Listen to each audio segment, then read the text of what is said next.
Мыктыбек байке, мынакей, сиз ушу олуттуу программадан баштап турсуз дагы, андан кийин кандайча шоу программага өтүп кеттиңиз? Мен жаштар редакциясында иштеп калдык да эмне. Жаштар программасы, жаштар программаларынын башкы редакциясы бул өзү чындыгында кандай деп айтсам, бул көңүл ачуучу долбоорлордун бир уюму.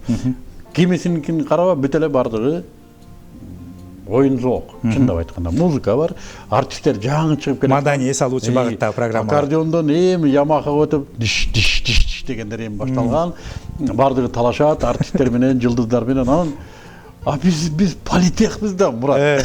Ошо тагып атам да. Кантип шоу бизге политех келди? Политех деген бул таракат урак да. Бул политех деген мушташ, бул скандал, бул разбор да.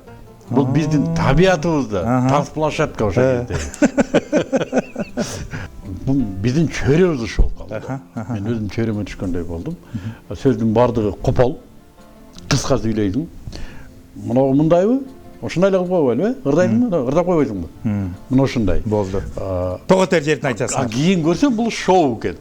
Анан кийин ыкташа баштадык. Өзүбүз жаңы эрежелер чыгара баштадык. Москванын каналынан карап, туураганды жаман көрөм.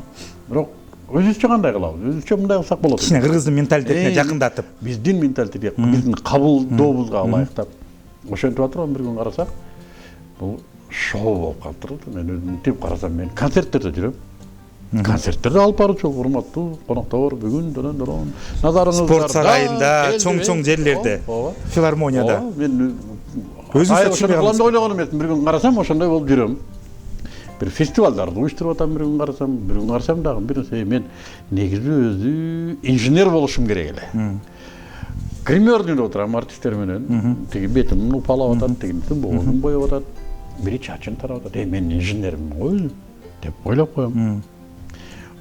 Бирок ойлогонго да убакыт жок. Кичине ойлонуп кайерде чыгыш керек. Чыктык, кеттик. Анын артынан башка долбоор башталат, башка долбоор. Бир жылда Мурат 20га жакын долбоор болуп кетет эле. Айка ошо ойлорду, идеялардын баарын каяктан таап келдиңиз? Ошо бир жылда 20. Азыр бир жылда 20 эмес, 2 чоң бир долбоорду ишке ашыра албай отурабыз биз. Бейшенбек Бекешев деген телевидениянын дагы бир атасы бар. Корифейбиз, ооба.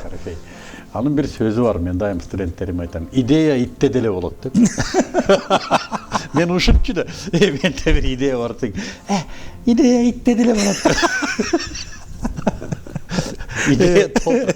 Маселе, мен бир өзгөчөлүгүм ушу инженерлигим болсо керек. Мен идеяны пландаштырганды билсем керек.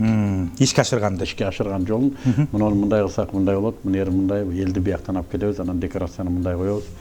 Декорациянын баардыгын чалдыбардан алып чыкчубуз.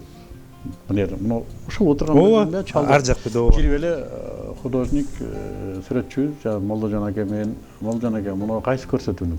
Токтогулов. Токтогул ырчынын небереси. Небереси, ооба. Токтогул чоң Балажандын баласы. Ооба. Кирип эле декорациядан сууруп чыгабыз, эски түскүнү мык балка боёйбуз. Ошо менен декорация кылып чыгарып коебуз, бирөөлөр көрүп, муну ак десе ак болуп калат, кара десе кара болуп калат деп ошондой. Эми эмне кылайын эми? Ошо инженер экенсиң, ошо сиз демек декорация жасап сүрөтчү болуп кеткен экенсиз ортосунан. Мен ташычумун. Бир жолу бизде Вася деген бар го, декорация жардамчы. Чарчап отуруп калыптырмын ушинтип. Дейт отурсам Вася келип, чё сидишь, вставай. Дейт. Мен Айкөлдүн продюсери, менин колумда 20дан ашык жылдыз иштейт. 70ке жакын кызматкер тейлейт кадр сыртында. Мен черный рабочий болуп декорация ташып жүрүп, мени черный рабочий тур деп иштетип атат. Анан мен карап, Вася, сен мындай бир Кудайдан корксоң, мен сенин шефиңдин шефимин мындай алып караганда. Деп, чыгармачылык процесс баш отуңуз менен кирип кетчү экенсиз. Ким экенин унутуруп калат.